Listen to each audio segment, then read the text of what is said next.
உடையார் இரண்டாம் பாகம் அத்தியாயம் 74. சோழ வீரர்கள் அமைதியாக இருந்தார்கள். எது சோழ நாகரீகம் என்று வந்தியத்தேவரை நோக்கி கேட்டார் உடையார் ஸ்ரீ ராஜராஜ தேவர். வந்தியத்தேவர் அந்த கேள்வி வேறு எதற்கோ போடுகிற கொக்கி என்பதை புரிந்து கொண்டு மௌனமாக தலையாட்டினார். ஏன் யாரும் பதில் சொல்லாமல் இருக்கிறீர்கள்? உபதளபதி, நீ சொல், எது சோழ நாகரீகம்? நன்கு உண்ணல், போர் செய்தல் என்று அந்த உபதளபதி ஆரம்பிக்கும்போது கூட்டம் வாய்விட்டு சிரித்தது. அது இல்லை என்பது போல் தலையாட்டியது. அக்கா, நீங்கள் சொல்லுங்கள், எது சோழ நாகரீகம்? வேத வழி நிற்பதுதான் சோழ நாகரீகம். வேதம் என்ன சொல்கின்றதோ அதுதான் சோழ நாகரீகம். அக்கா, நான் இன்னொரு கேள்வி கேட்க வேண்டுமா? வேதம் என்ன சொல்கிறது என்று கேட்டால் அதற்கு பிறகுதான் விளக்கம் சொல்வீர்களா? குந்தவை பிராட்டியார் ஏதோ பேச ஆரம்பித்த போது உடையார் ஸ்ரீ ராஜராஜ தேவர் அவரை கை காட்டி பேசாதிருங்கள் என்று செய்கை செய்தார். குணசீலரே, உம்மை கேட்கிறேன், எது சோழ நாகரீகம்? எதை இங்கிருந்து எடுத்துக்கொண்டு போய் பாண்டிய தேசத்தில் தெளிக்க வேண்டும் என்று விரும்புகிறீர்கள்? சோழ தேசம் முழுவதும் நிரம்பிய இறையாண்மையை நான் எடுத்துக்கொண்டு போக வேண்டும் என்று நினைக்கின்றேன். சோழ தேசம் ஒன்றுபட்ட ஒரு சைவ தேசமாக விளங்குகிறது. வைணவ தலங்கள் இருந்தாலும் சைவமே அதிகமாக இருக்கிறது. ஒரு நாகரீகம் மதத்தால் ஒன்றுபடுவது நல்லது. அது வெகு வேகமாக வளர்ச்சியை அடையும். மதத்தால் ஒரு தேசம் பிரிந்தால் அந்த பிரிவு உள்ளுக்குள்ளே மிகப்பெரிய கலவரத்தை ஏற்படுத்திவிடும். பாண்டிய தேசத்தில் வைணவ சம்பிரதாயங்கள் இருக்கின்றன, சைவ சம்பிரதாயங்களும் இருக்கின்றன. இது பாண்டிய தேசத்தின் பலவீனம். பாண்டிய தேசத்தின் தெற்கு பகுதியில் வைணவ சம்பிரதாயம் நிரம்பியிருக்க அங்குள்ள வீரர்கள் மதுரைக்கு வந்தால் மீனாட்சி அம்மன் கோயிலுக்குள் நுழைவதே இல்லை. மீனாட்சி அம்மன் கோயிலில் நுழைகின்ற சைவர்கள் வைணவ தலங்களுக்குள் போவதில்லை. பாண்டிய தேசம் அடிப்படையில் இரண்டாக பிளவுபட்டிருக்கிறது. சோழ தேசத்தில் இந்த பிளவு இல்லை. அதனால்தான் அவர்களால் அடியோடு புத்த மதத்தையும் ஜெயின மதத்தையும் விரட்ட முடிந்தது. சைவ மதம் ஓங்காரமானது, உத்வேகமானது, வெறியானது. வைணவ மதத்தின் சிக்காரங்கள் சைவ மதத்தில் இல்லை. வீர சைவர்கள் அதிகம் இருக்கும் சோழ தேசத்தில் வீரர்கள் வெறியோடு அலைகிறார்கள், வெற்றிக்கு பாடுபடுகிறார்கள். இறப்பு பற்றி கவலைப்படாமல் போரில் வேகமாக இறங்குகிறார்கள். அதே நேரம் இந்த சைவ மதம் அவர்களை எளிமையாகவும் வைத்திருக்கிறது. எப்படி குணசீலரே? உடையார் ஸ்ரீ ராஜராஜ தேவர் கூர்மையாக கேட்டார். நெல் விழுந்தாலும் எதிரொலிக்கின்ற நிசப்தம் அங்கு நிலவியது. அதற்கு காரணம் திருத்தொண்டர் புராணம். சைவ மதத்தில் உள்ள தொண்டர்கள் சற்றும் சுயநலம் இல்லாதவர்கள். இந்த சுயநலம் இல்லாதது சைவ மதத்திற்காக, சிவனுக்காக உழைக்கின்ற கதைகள் இங்கு ஏராளம் இருக்கின்றன. உதாரணமாக, தன் மகள் திருமணத்தில் தன் மகளுக்கு அழகாக தலைப்பின்னி தாழம்பூ வைத்து மலர் மாலைகளால் அலங்கரிக்கப்பட்ட கூந்தலை மழித்து எதிரே வந்து கேட்ட சிவனடியாருக்கு ஒரு சைவன் கொடுக்க முடியுமென்றால் இதைவிட உயர்ந்த ஒரு தியாகம் இருக்க முடியுமா? நீ எது கேட்டாலும் கொடுப்பீரோ என்று கேட்க, தன் மனைவியை யாராவது வாரி வழங்க முடியுமா? தன் பிள்ளையை நறுக்கி வந்த சிவனடியாருக்கு கரியமுது செய்து படைக்க முடியுமா? அருகே உட்கார்ந்து தானும் உண்ண முடியுமா? தன்னுடைய நண்பர் சிவலோகம் அடைகின்றார் என்று கேட்டதும் அரசனாக இருப்பவன் அரசபோகத்தை அனுபவித்தவன் அரச பதவி தந்த வெற்றி மமதைகளை பரிபூர்ணமாக கொண்டவன் தன்னுடைய உடலை உகுத்து தானும் தன்னுடைய சிவனடியான் நண்பருக்கு பின்னே போகின்றான் என்றால் இதைவிட உத்தமமான அரசன் இந்த தேசத்தில் இருக்க முடியுமா? அரசனுக்கே இந்த உலகத்தின் மீது பற்று இல்லை என்றால் வேறு எவருக்கு இருக்கும்?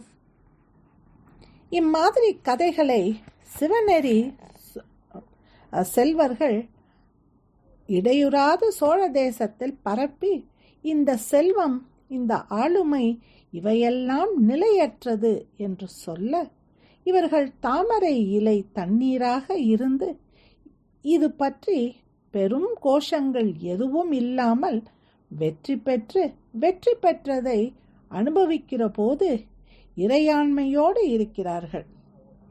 இந்த இறையாண்மைதான் சோழ தேசத்தின் நாகரீகம். அப்பா 2 கைகளாலும் தன் முகத்தை குந்தவை பிராட்டியார் பொத்திக் கொண்டார். கைகளை எடுத்துவிட்டு குணசீலனை நோக்கி கை கூப்பி தலை வணங்கினார். வந்தியத்தேவர் கண்கள் கலங்கியிருந்தன. முன்னேறி அந்த இளைஞனை தலையை தடவி வாழ்க என்று சொன்னார். உடையார் ஸ்ரீ ராஜராஜ தேவர் உறைந்து போயிருந்தார். அவர் கண்கள் சிவந்திருந்தன. உதடுகளில் லேசான நடுக்கம் இருந்தன. முகம் இடதும் வலதும் திருப்பி ஆடிற்று. கைகால்கள் பரபரத்தன. அவர் மெல்ல முன்னேறினார். குணசீலனை உற்று பார்த்தார். அவன் கழுத்து வளையத்தில் கை வைத்து முழு பலத்தோடு அதை நிமிர்த்தினார். இடைவெளி ஏற்படுத்தினார். அந்த வளையத்தை கழுத்திலிருந்து விடுவித்து வெளியே எறிந்தார். மருந்து போடுங்கள் என்று கை உயர்த்தி கட்டளை இட்டார். சோழ வீரர்களில் 4 பேர்கள் பாய்ந்து குணசீலன் கழுத்துக்கு புண்ணுக்கு மருந்து போட்டார்கள். 2 கைகளாலும் குணசீலன் தோளை கெட்டியாக ராஜராஜர் பற்றி கொண்டார். நீ பாண்டிய தேசனாக இருந்தாலும் உன் பண்பினால், தெளிவான பேச்சினால், உயர்ந்த சிந்தனையால் என் மனதில் மிகப்பெரிய இடத்தை பெற்றுவிட்டாய். உன் முகம், உன் பேச்சு, உன் குரல் இனி எனக்கு மறக்கவே மறக்காது. தன்னுடைய பச்சை நிற மெல் சால்வையை எடுத்தார். வீசினார். அவன் மீது சுற்றி போர்த்தினார். களிம்புகள் மீது அந்த சால்வை படர்ந்து அழகாக அமர்ந்து கொண்டது. குணசீலரே, இப்போதே இங்கே உமக்கு விடுதலை அளிக்கிறேன். நீர் பாண்டிய தேசம் போகலாம். நீர் இனிமேலும் அடிமை இல்லை. ஐயா, நான் பாண்டிய தேசம் போகத்தான் போகிறேன். ஆனால் இப்பொழுது அல்ல. நீங்கள் கட்டுகிற இந்த கோயிலை பார்த்துவிட்டு உங்களோடு பேசி பழகிவிட்டு பாண்டிய தேசம் போவேன். இதேபோல் இல்லாவிடினும் இது போல ஒரு சிறிய கோயில் கற்றடி நான் பாண்டிய தேசத்தில் எழுப்ப வேண்டும் என்ற ஆசையுடையவனாக இருக்கின்றேன். நல்லது, சிவனருளால் அது நிறைவேறட்டும். இங்கிருந்து இந்த கோயில் கட்டும் கலையை கற்க வேண்டுமென்று ஆசைப்படுவது மிகுந்த சந்தோஷத்தை அளிக்கிறது. நல்லது, எங்கே தங்குகிறீர்கள்? தெரியவில்லை ஐயா. வந்தியத்தேவர் இல்லத்திற்கு வந்திருக்கிறேன். அதாவது அரண்மனைக்குள் இருக்கிறீர்களா? நான் எங்கு இருக்கிறேன் என்று எனக்கு தெரியவில்லை. இவர் எங்கு இருத்தல் நலம்? உடையார் ஸ்ரீ ராஜராஜ தேவர் திரும்பி தன்னுடைய அந்தரங்க படையை நோக்கி வினவினார். அதை நாங்கள் கவனித்துக் கொள்கின்றோம் என்றான் ஒரு படை தளபதி. இவரை நான் அடிக்கடி சந்திக்க வேண்டுமே, அதற்கும் ஏற்பாடு செய்கின்றோம். இவர் அரண்மனைக்குள் தங்கலாமா? வேண்டாம் என்பதே எங்கள் அபிப்பிராயம். எங்கு தங்க வைக்கப் போகிறீர்கள்? அதை சொல்லுங்கள். தேவரடியார் தங்கி இருக்கின்ற இடத்திற்கு ஒரு வீடு காலியாக இருக்கிறது. அந்த இடத்தில் இவரை தங்க வைக்கலாம் என்று நினைக்கின்றோம். இவருக்கு அதில் பிடித்தமா என்று கேட்டுக்கொள்ளுங்கள். நான் சிற்பிகளுக்கு நடுவே இருக்க விரும்புகின்றேன். குணசீலன் பேசினான். அது உங்களுக்கு நல்லது வந்தியத்தேவரே. இவரை சிற்பிகளுக்கு நடுவே நல்ல வீடு பார்த்து குடியிருக்க வையுங்கள். சிற்பி தலைவரிடம் இந்த பாண்டிய தேசத்து வீரர் என்னுடைய நண்பர் என்று அறிமுகப்படுத்துங்கள். குணசீலரே, எப்பொழுது நான் கோயில் கட்டும் தளத்திற்கு வந்தாலும் அங்கு வந்து என் எதிரே நின்று நீங்கள் பார்க்க முயற்சிக்கலாம். உங்களை எவரும் தடுக்க மாட்டார்கள். என் அந்தரங்க வீரர்கள் அனைவருக்கும் இது ஒரு கட்டளை. குணசீலரை தடுக்க வேண்டாம். ஆனால் வழக்கமான சோதனைகள் நடைபெறும். ஸ்ரீ உடையார் அவர்களே, செய்து கொள்ளுங்கள். ராஜராஜர் அவர்களுக்கு அனுமதி கொடுத்தார். சில சமயம் ராஜராஜரின் அந்தரங்க ஒற்றர்கள் ராஜராஜரின் பேச்சை கேட்காமல் போவதும் உண்டு. அவர் உத்தரவிட்ட பிறகு மறு உத்தரவு வேண்டும் என்று சொல்வதும் உண்டு. அவர்கள் தெளிவாக குணசீலனை அனுமதிக்கும் முன்பு சோதிப்போம் என்கிறார்கள். சோதனைக்காக உடையார் ஸ்ரீ ராஜராஜரிடம் அனுமதி வாங்கினார்கள். போய் சுற்றி பாருங்கள். உங்களுடைய பேச்சு நெஞ்சை தொட்டது. நாம் நிறைய பேசுவோம். பாண்டிய தேசம் பற்றி, பாண்டிய அரசியல் பற்றி உங்களுக்கு தெரிந்தவை எல்லாம் எங்களுக்கு சொல்லுங்கள். சோழ தேசத்தில் எங்கு போக விருப்பமோ எங்கு வேண்டுமானாலும் போகலாம். நான் உங்களுக்கு அனுமதி தருகிறேன். அக்கா, வாருங்கள். வந்தியத்தேவரையும் அழைத்து கொள்ளுங்கள். கோயில் நிலம் முழுவதும் நாம் ஒரு முறை சுற்றிவிட்டு வருவோம். உடையார் ஸ்ரீ ராஜராஜ தேவர் நகர குணசீலன் தளர்ந்தான், உட்கார்ந்தான், மெல்ல நிலத்தில் சாய்ந்தான். அவனுக்கு கண் கிறுக்கி தூக்கம் வந்தது. முத்தான பொன்னங்கை ஏதோ யாருக்கோ கட்டளையிட்டாள்.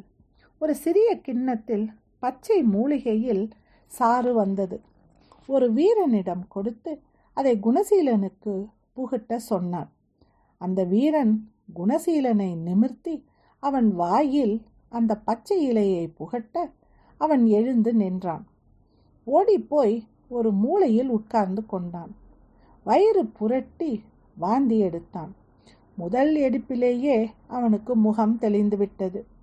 இனி அடுத்தது நமக்கென்ன வேலை? உடையார் ஸ்ரீ ராஜராஜ தேவர் அருகில் இருந்த அதிகாரியை பார்த்து கேட்டார்.